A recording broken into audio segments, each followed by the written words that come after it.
Right, morning gents. Morning. Morning. Thank you very much for giving us the opportunity to deliver this scheme on your behalf. Just to introduce the team first. My name's Matt, I'm Project Manager for Troy Construction.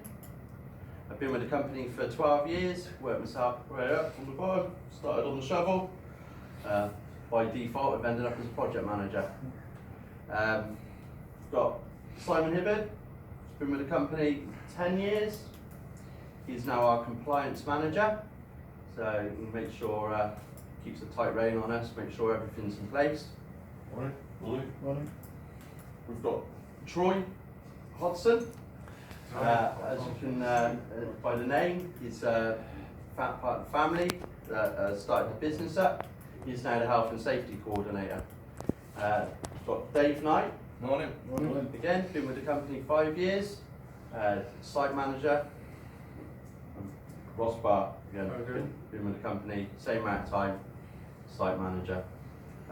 All of us have sort of worked our way up from the bottom, been very hands-on, so hopefully it gives us a bit of a grasp on what's realistic and what can be delivered.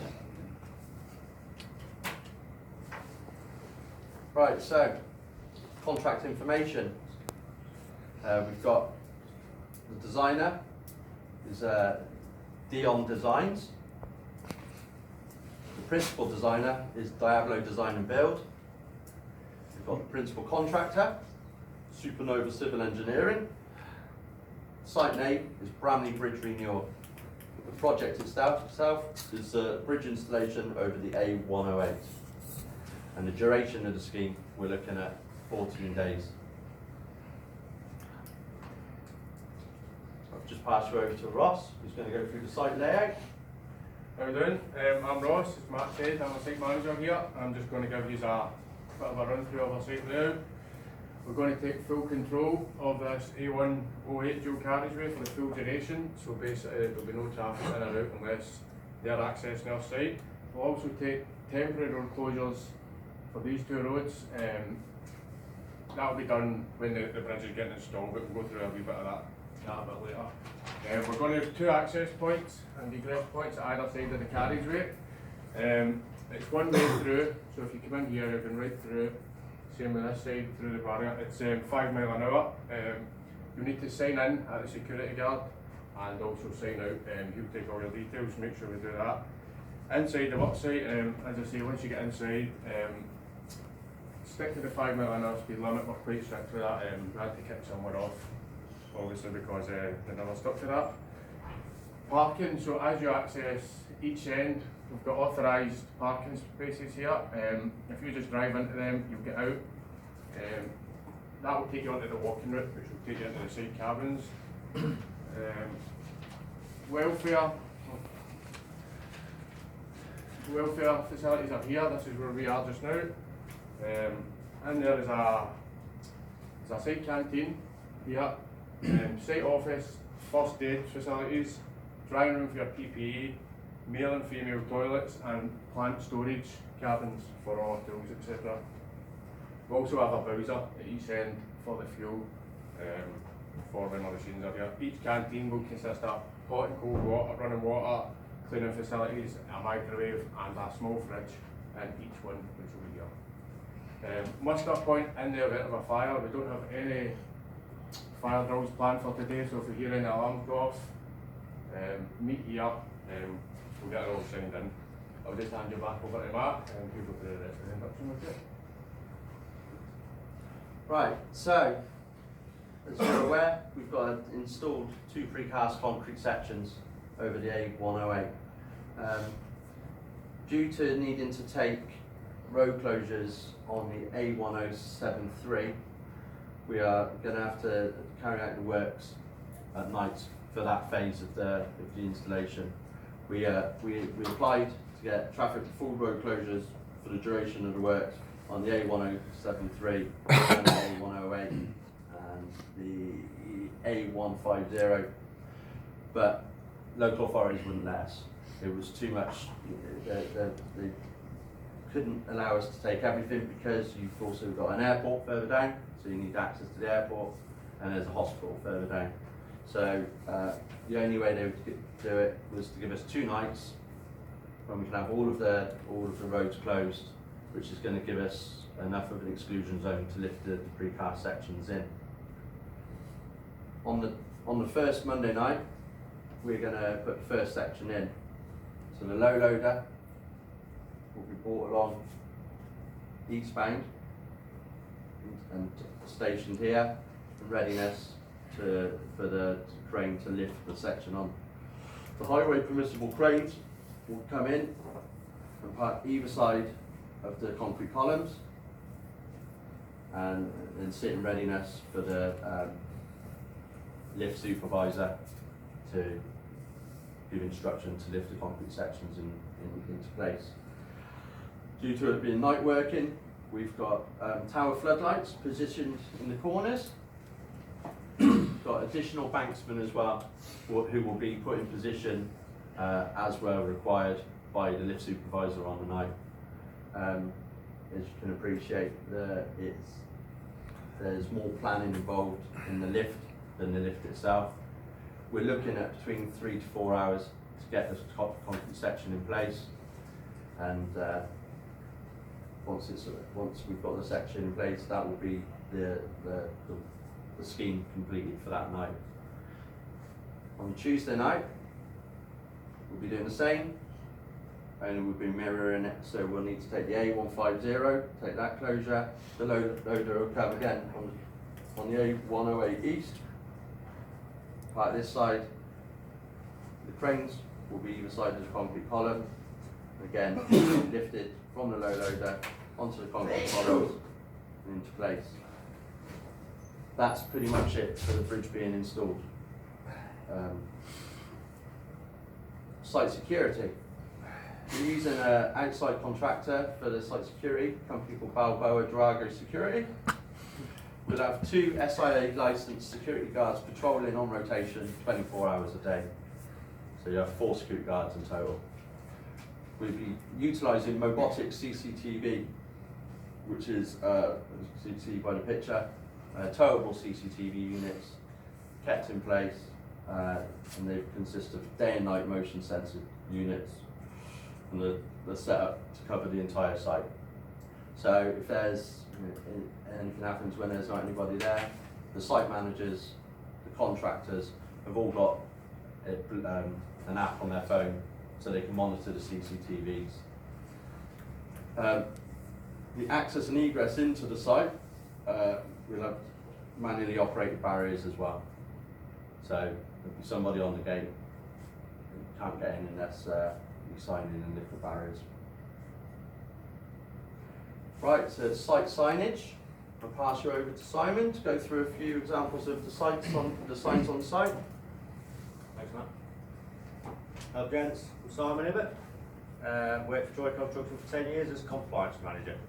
Let's go through a few signs that we'll have on our sites. We'll have the warning signs, construction and warning signs throughout the perimeter of the site.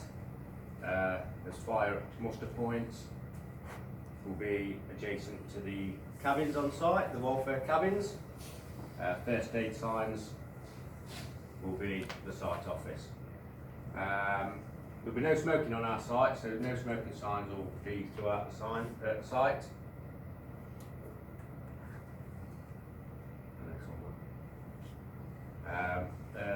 Site signage for the office, we will have the health and safety of work poster up, the F10 and insurance certs if anyone needs to see them, and the site safety, site rules poster will be displayed throughout the site at various locations.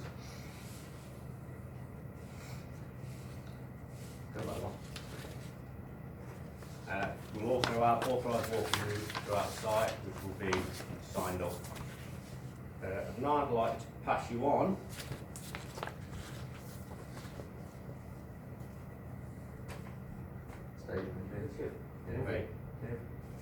Sorry, I'll pass you on to Dave. Sorry. Hello, I'm David Knight. I'm site manager for Troy Construction. I've been working with them for 5 years now. I'm here to talk to you about the emergency arrangements and procedures on site. The scope of this is This emergency plan focuses on emergencies at corporate level, site and activity specific. Emergency arrangements are included in the method statements. This plan concentrates on accidents, incidents and emergencies that A. Occur upon or are likely to affect any site that Troy Construction are operating. B. Have the potential to cause major problems and cost for Troy Construction. C. Have the potential to cause problems for the public or other companies.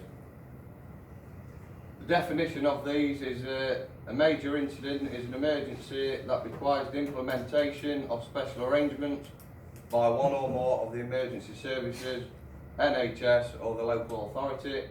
It's the initial treatment, rescue and transport of a large number of casualties. Just put up on that on site, we have got a designated area for the medevac as well, which the ambulance service are aware about. The involvement either directly or indirectly of large numbers of people. The handling of large numbers of inquiries likely to be generated both from the public and the news media, usually to the police.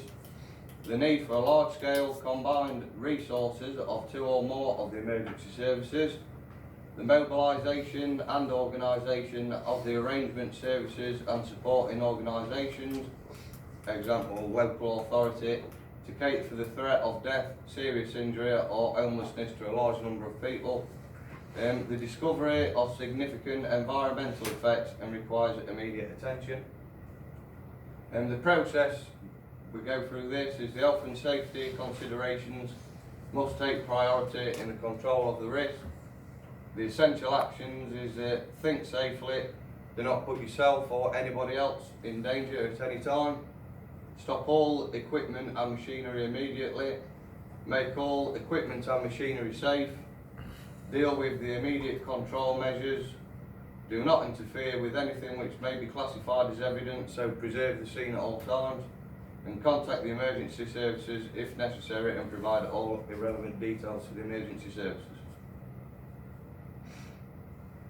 Ensure no third parties will be placed at risk and contain the emergency where possible. Notify all affected parties, including the client, Troy Construction on call, and any regulatory bodies, example HSE and the EA, etc. Ensure an official report is prepared and actioned as soon as practicable. Ensure all safety and environmental equipment used in emergencies is replaced as soon as is reasonably practicable. I'm now going to pass you on to Simon Ibbott. He's going to talk you through the fire plan. There you go. The fire action plan we've got. Troy Construction believes that ensuring the health and safety of staff, visitors, service users and all relevant persons is essential to our success. If we discover a fire, we'll raise the alarm by ringing the handbell situated at the designated fire points. We'll call the fire brigade by dialing 999. If the fire can be tackled on site, we use the correct fire extinguisher to put out the fire. Head to the designated fire muster points. We don't collect personal belongings and we don't return to site until authorised to do so. We've got 4 types of extinguishers on site, which is labelled red for water, which we use on paper, wood and solid flammables. Black for CO2, which we use on flammable liquid fires. The cream label, which is foam, we use on flammable liquids. And the blue powder, which we use on all fires involving metals such as aluminium and magnesium.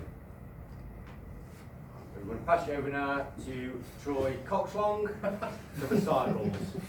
Right, I'm Troy Coxlong. I've worked for this company for 30 years now.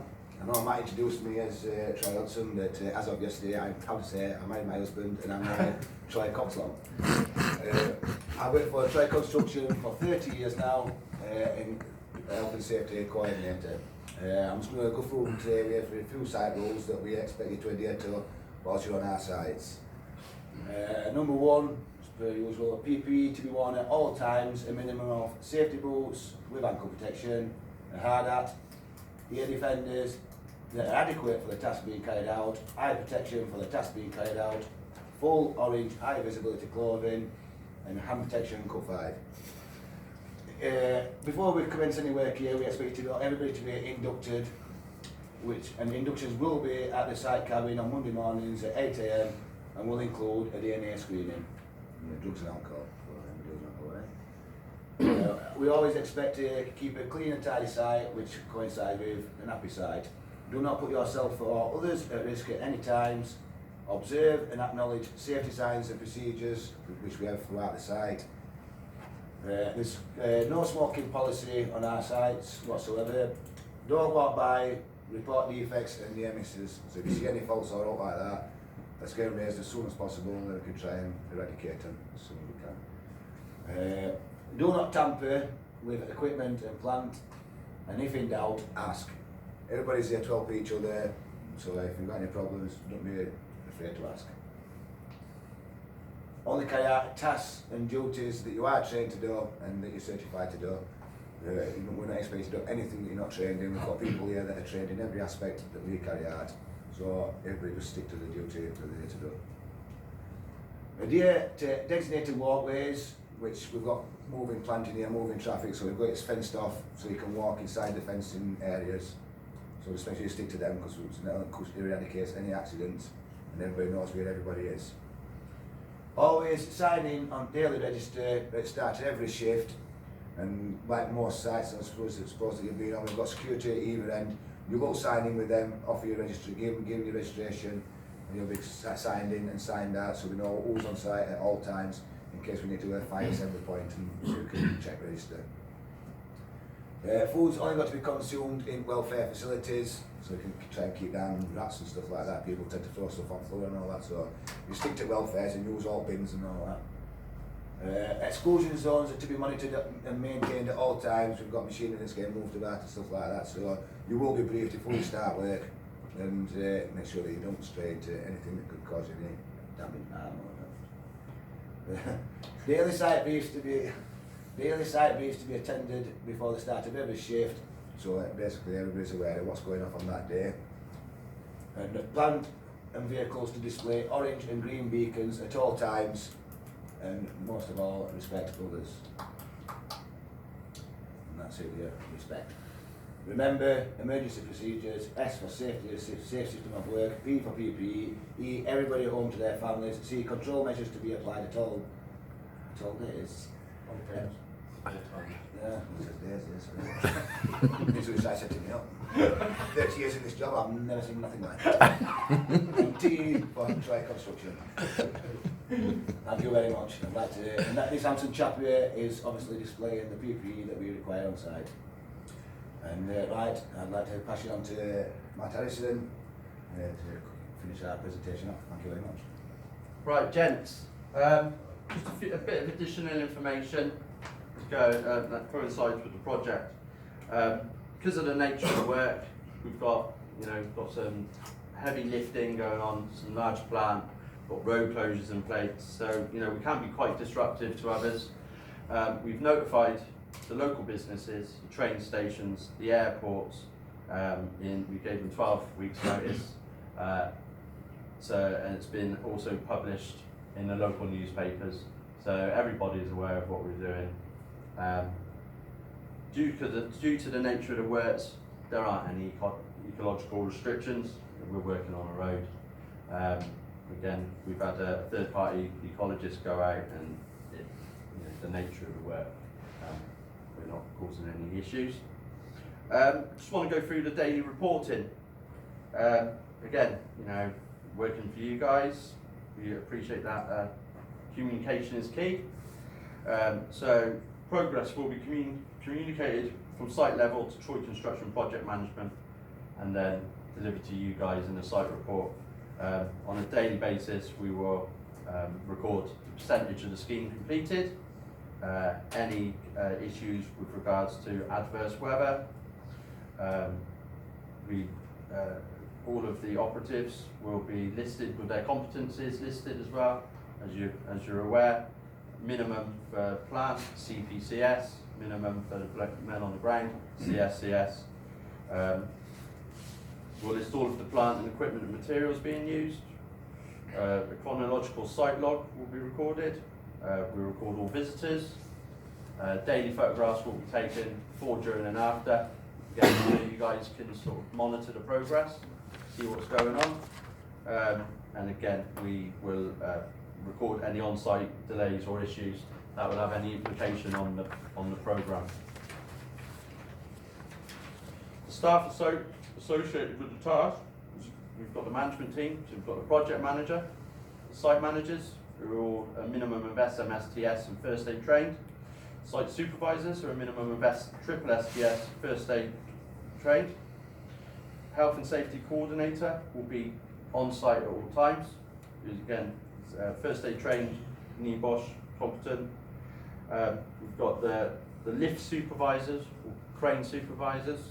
They are all competent to carry out the task. They're also slingers, so any slinging when lifting materials, either from out off the vehicles when the materials are being delivered, or the precast sections, everyone's competent to do so. Crane operators, traffic marshals, banksmen, fire marshals, slinger, first aiders. We've got the security guards, and all of the general operatives are trained and competent to carry out the task that they've been assigned. We've issued a methodology with a risk assessment. Risk assessments, that's all in the red site file over there, which it contains the task methodology, risks, hazards associated with the bridge installation, the risks and hazards with the site establishment, and the risks and hazards associated with materials being delivered. Got all of the site signage in there. First aiders, first aid box locations and nearest hospital are all in the red folder, and a welfare provision form, which is what we've worked out based on the men on site, operatives on site, and what's adequate. We've overcompensated with the welfare. We've got welfare at both ends of the site, which you can appreciate is quite long.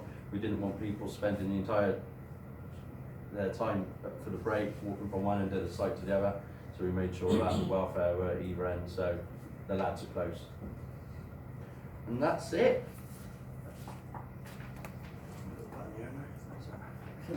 So that's the end of the presentation. Go ahead.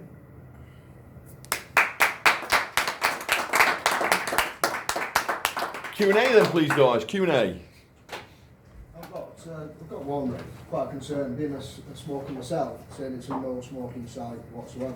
Noticed on all these sites are non-smoking. You know, what does that do for morale on site and stuff? Because I know if I go 2 hours, 3 hours without a cigarette step, getting a bit scatty. So Yeah. Is there anything you can do to facilitate that? Like, obviously, I know obviously you've got COSH regulations and stuff to deal with and stuff, but what about? We could have a look into yeah, installing a designated smoking shelter. We'd have to risk factor it in, but we're great believers in timing. We've got timing staff, and we've established that the amount of time smoking, downtime, it's a bit of a fairness game, and if everybody stops everybody time someone wants to have a cigarette, we're going to lose a hell of a lot of productivity on site. No, I appreciate that, but obviously you've got your dinner times and stuff, because the lads still have breaks, don't they? So, Yeah. Well, we can look at risk factoring it in, but we'd have to have a designated smoking point Yeah, that's right. away. Again, one of the issues we've got with the type of work we're carrying out, it's, you know, it's a long site, but it's quite contained. So you're never far from the bunded fuel. There's always something, an additional hazard. But we can look into it, we can factor it in, Yeah. and like I say, work out how many of you smoke, get you some Nicorette patches, issue them on the gate. No problem, thanks for that, Matt. I've got one about your traffic management. Yeah. Obviously you've explained there's traffic management on the road side to site. Yes. How do you propose your site traffic rejoining the main carriageway? Right, well, so we've got, let me just come back to the slide. Hang on, let's go.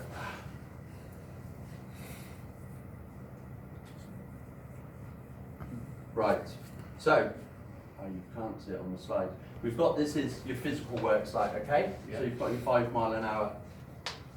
On the approach, to each of to the site entrances, you've got a filter lane. That will be demarked with. Oh, here we go. So it will be demarked with orange cones. Yeah. So it comes in. So you've obviously got a, due to the work, you'll have a reduced 20 mile an hour coming in off the filter and then into the site, which will be 5 mile an hour. Okay. Yeah, that's fine. Anybody else? Is the requirement to work at height on this project when you're landing the bridge underneath? But there'll be, yeah, the banksman will have working at height. But when the bridges are actually installed, when the sections are dropped in, your lifting points, if you like, once it's in place, there is that you're negating the risk of height working at height, aren't you? So is there going to be Because the anybody? parapets will act on the precast concrete sections. They will act as your fall arrest. Yeah, yeah. But I'm talking about when the bridge is landed, who's going to ensure it's in the correct position? Is it going to be from beneath or above? Yeah, it'd be from beneath by the lift supervisor. Because your columns will have your datum marks to align the sections. So how's he going to get up to underneath the bridge? From below? On the columns, Yeah, the precast sections, so your precast sections will have your datum marks on it. yeah, So your visual guides, yeah. and the columns have it on as well. So that is your visual guide. Once that has been lowered and placed on the columns,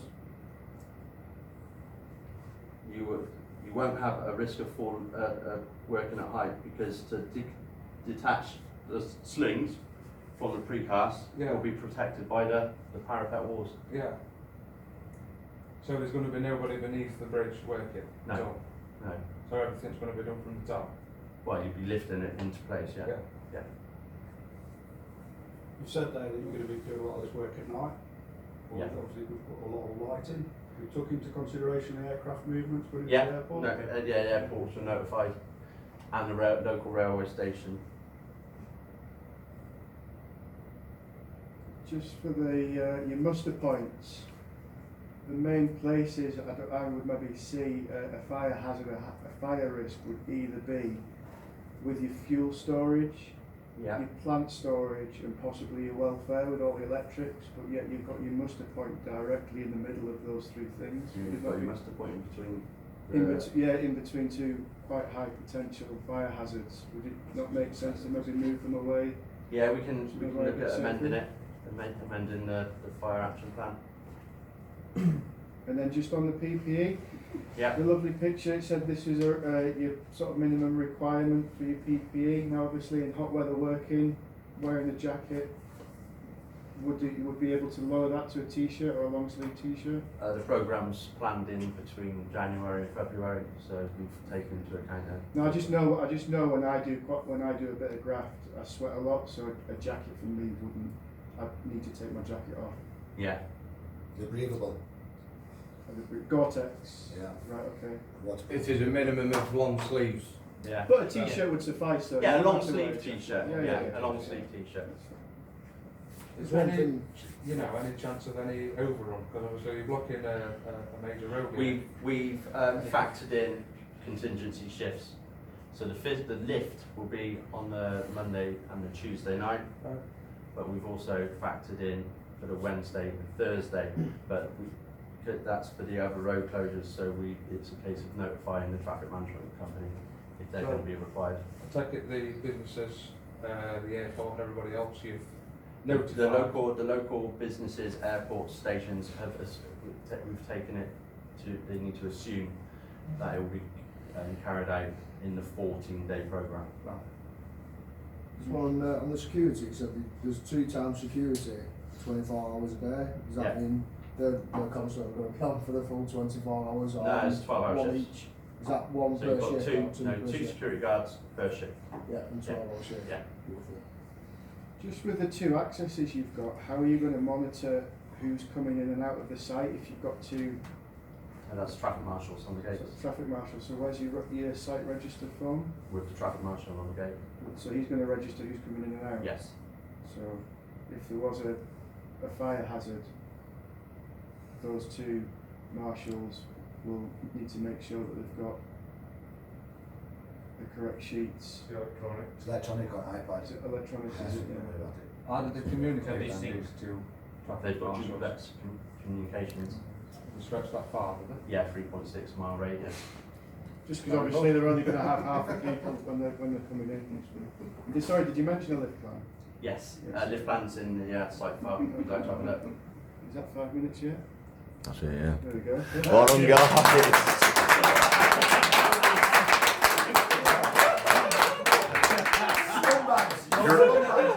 Great questions, great questions.